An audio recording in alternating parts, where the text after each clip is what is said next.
दलित शोषित मंच के सैकड़ों कार्यकर्ताओं ने दिल्ली के जंतर मंतर पे आके धरना दिया और धरने में जो है पुरजोर मांग रखी कि हाथरस की पीड़ित को न्याय दिया जाए, उसके परिवार को सुरक्षा दी जाए और साथ के साथ उत्तर प्रदेश के मुख्यमंत्री योगी आदित्यनाथ से भी इस्तीफे की मांग की। मामला था हाथरस में बलात्कार पीड़ित व जान से मार दी गई बच्ची के लिए, क्योंकि उत्तर प्रदेश ही नहीं पूरे देश के अंदर जहां बलात्कार हत्याएं निरंतर हो रही हैं, उसके लिए जंतर मंतर पर निरंतर रोजाना धरना प्रदर्शन हो रहे हैं भिन्न भिन्न संगठनों के माध्यम से।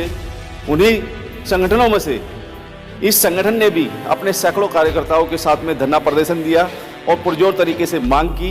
राष्ट्रपति को एक लिखित ज्ञापन भी सौंपा जिसमें कि पीड़ित परिवार को उचित न्याय दिया जाए और उनके परिवार की सुरक्षा की जाए, ऐसा इस संगठन ने भी मांग की।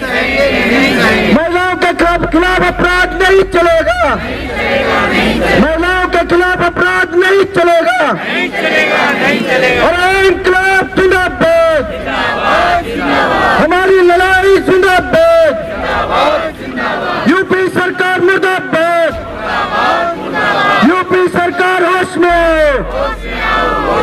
आरोपियों को सजा दो, दलित शोषण मुक्ति मंच जिंदाबाद। आज के इस प्रदर्शन में उपस्थित यहाँ पर किस लिए इकट्ठा हुए हैं कि पिछले 4-5 दिनों से खास करके जब से एक निर्दोष हमारे बच्ची की मृत्यु हुई और वो किन परिस्थितियों में हुई ये हम सब लोग जानते हैं। और प्रशासन, चाहे वो केंद्र सरकार हो या वो उत्तर प्रदेश की सरकार हो, इनका रवैया न सिर्फ एक महिला के प्रति बल्कि घोर जातिवादी रवैया रहा। जिस तरह से 15 दिन पहले मनीषा नाम की उस बच्ची के साथ उस गांव के अंदर जो जघन्य अपराध हुआ, उसके बाद उसकी रीढ़ की हड्डी तोड़ी गई, उसकी जुबान काटी गई और अपने तमाम जो सबूत हैं वो मिटाने का प्रयास किया गया।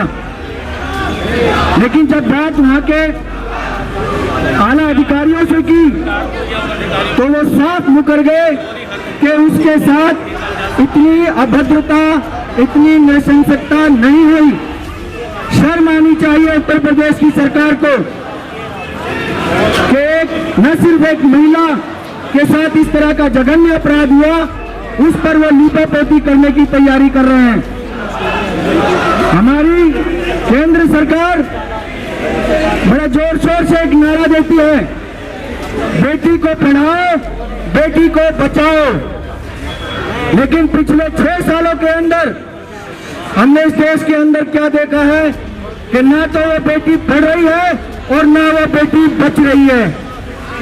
उत्तर प्रदेश के अलावा कई और स्थानों पे और खास करके जहां भारतीय जनता पार्टी की सरकार है, वहां पर इस तरह के अपराधों की संख्या लगातार बढ़ती जा रही है और बड़ी बेशर्मी से ये सरकारें उस पर लीपापोती करने की तैयारी कर रही है और करती रही है। उसका एक बड़ा उदाहरण कि रातों रात जिस तरह से उस बच्ची को दाह संस्कार किया गया, अरे ये तो नैतिकता के भी परे है कि जिस घर की, जिस परिवार की वो बच्ची थी, उस परिवार के उसके माता पिता को भी उसके दाह संस्कार से दूर रखा गया। आखिर ऐसी क्या जल्दी थी, ऐसी क्या मजबूरी थी कि रातों रात उसका दाह संस्कार करना पड़ा। ये साफ दिखाता है कि चोर की दाढ़ी में तिनका है, कुछ ना कुछ गड़बड़ है। और उसी दिन जब वो दाह संस्कार वहां पर किया जा रहा था तो एक वीडियो क्लिप चल रही है जिसमें योगी आदित्यनाथ लाइव देख रहे थे उनके दाह संस्कार को। ये शर्म आनी चाहिए किसी भी राज्य के मुख्यमंत्री को, शर्म आनी चाहिए। और उसके बाद जो लगातार बयान आते जा रहे हैं, ये हम भी जानते हैं कि भारतीय जनता पार्टी, राष्ट्रीय स्वयंसेवक संघ किस एक मुख्य विचारधारा राष्ट्रीय स्वयंसेवक संघ मनुवादी सोच के आधार पर चलने वाली विचारधारा है। और इनके जो पूर्वज हैं उनकी स्पष्ट समझ है कि घोर, पशु, नारी और दलित ये सब ताड़न के अधिकारी हैं। तो ये अनायास ही नहीं आ रहा है, ये इनकी मनुस्मृति के आधार पर ये चलाने की कोशिश कर रहे हैं और वैसा ही चल भी रहा है ये। हम इसका पुरजोर विरोध करते हैं। पहले एक और बच्ची के साथ हुआ था जिसके कारण भी पूरे देश में नहीं पूरी दुनिया में हाहाकार मचा, जिसके खिलाफ अपराध हुआ। उसके बाद और चुपचाप अपना रवैया अपनाता है। जब थोड़ा सा दबाव पड़ा तो एसडीएम और डीएम को बर्खास्त किया। क्यों नहीं मुख्यमंत्री ने इस्तीफा दिया? हम इस मंच से मांग करते हैं कि मुख्यमंत्री योगी आदित्यनाथ को भी इस्तीफा देनी चाहिए, अपनी नैतिक जिम्मेदारी लेते हुए कि उनके राज्य में इस तरह की घटनाएं लगातार बढ़ रही हैं। आज दलित शोषण मुक्ति मंच इस मंच के माध्यम से आह्वान करता है कि या तो समय रहते उनके दोषियों को सजा दी जाए, वरना हम इन सरकारों की ईंट से ईंट बजा देंगे, ये जनता का आंदोलन बना देंगे और हर घर में जाएगा। और इस आंदोलन को मजबूर होकर के इस आंदोलन से सरकार को सख्त से सख्त कदम लेना पड़ेगा। हम इस मंच के माध्यम से आह्वान करते हैं।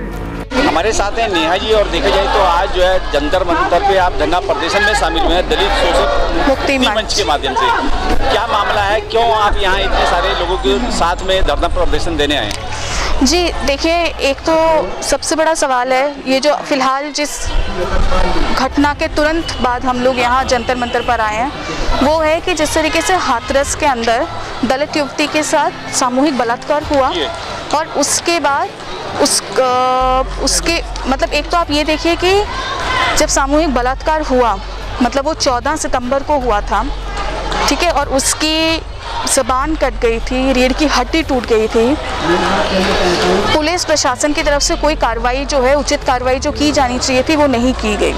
यहाँ तक कि उसे जो ज़रूरी मेडिकल सुविधा भी जो थी वो इतनी देर से दी गई और वो बिल्कुल भी एडिक्वेट नहीं थी, जिसकी वजह से आखिरकार उसकी मौत हो गई।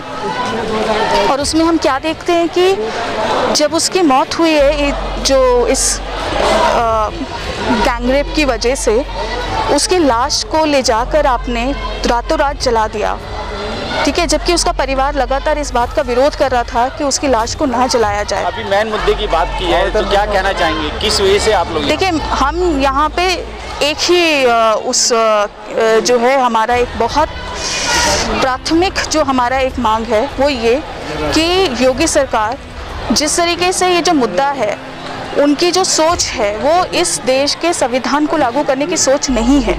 उनकी सोच जो है वो एक मनुवादी संस्कृति, मनुवादी सोच और कानून को लागू करने की सोच है जो इस देश के संविधान के साथ नहीं बैठती। उसके साथ कोई लेना देना नहीं है।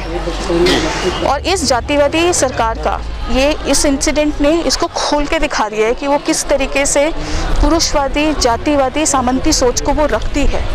हमारी एक डिमांड है कि इस जातिवादी सरकार का, राज्य सरकार को तुरंत बर्खास्ती हो, वो इस्तीफ़ा दें। और वहाँ पे अभी जिस तरीके से फैमिली के ऊपर दबाव बन रहा है, आप देखिए वहाँ पे ना कोई मीडिया वाला जा सकता है, ना किसी पॉलिटिकल पार्टी, ऑर्गेनाइजेशन, किसी का वहाँ पे किसी से उनके साथ कांटेक्ट नहीं कर सकता है। तो एक तरीके से आप पूरे तरीके से नज़रबंदी कर रहे हो ना उस फैमिली की। एक तरफ मायावती जी कहती हैं कि ये लोग जो है लॉ एंड ऑर्डर के मामले में फेल हैं, इनको जो है घंटा बजाने का काम मिलना चाहिए, तो इनको गोरखपुर चले जाना चाहिए। इसके अलावा राम मंदिर का निर्माण हो रहा है, वहाँ जाके इनको रहना चाहिए। तो इस बात से आप कितने इत्तेफाक रखते हैं? सी, इसमें इत्तेफाक वो उनका स्टेटमेंट है, ठीक है। देखिए, समझने की बात है कि जो राम मंदिर या जो राम राज्य की जो स्थापना है वो राम राज्य है या राम मंदिर या जो उस तरीके से धर्म आधारित राम मंदिर और उसकी स्थापना की बात नहीं कर रहा, मैं ये कह रहा हूँ कि Yogi ji law and order के मामले में देखिए वो तो है, वो लॉ ऑर्डर जो योगी है उनको घंटा ही बजाना चाहिए या मंदिर में जाना चाहिए। सी, मैं ये नहीं बताऊंगी कि उन्हें क्या करना है क्या नहीं करना, लेकिन एक सीधी सी बात है कि वो स्टेट के सीएम बनने के लायक तो नहीं है। जी। उनका कॉन्स्टिट्यूशन के ऊपर कोई यकीन नहीं है, उनकी पूरी मशीनरी जो है वो बहुत अनकॉन्स्टिट्यूशनली जो है काम कर रही है। तो जो भी है, लेकिन वो वहाँ से इस्तीफ़ा दें। हमारी उनके इस बहुत पूरे कड़े शब्दों में हम उनकी निंदा करते हैं। परिवार है उसके लिए न्याय की बिल्कुल। बात कर रहे हैं, तो क्या कहना चाहेंगे उस पर? देखिए, एक तो चीज़ है जहाँ अभी जो देखने में आ रहा है कि वहाँ पे इंश्योर करना चाहिए कि उसकी वो जो फैमिली है उसकी सेफ्टी और सिक्योरिटी को इंश्योर करा जाए, ठीक है। दूसरे जो बात है कि जो फेयर इन्वेस्टिगेशन है उसको इंश्योर किया जाए। सिर्फ कुछ अधिकारियों को जो है बर्खास्त करने से नहीं चलेगा, अकाउंटेबिलिटी आपको इंश्योर करनी पड़ेगी।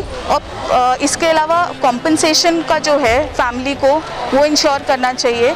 और अगर वहाँ पर जो है उस फैमिली के ऊपर चाहे प्रशासन की तरफ से या वहाँ के उच्च जाति की तरफ से किसी भी तरीके का दबाव है तो उसको जो है उस चीज़ को ध्यान में रखना चाहिए और एक फेयर इन्वेस्टिगेशन को जो है ला करना चाहिए और कानून के दायरे में रहते हुए जो है जो अक्यूज्ड हैं उनको सज़ा मिलनी चाहिए। चलिए, ठीक है।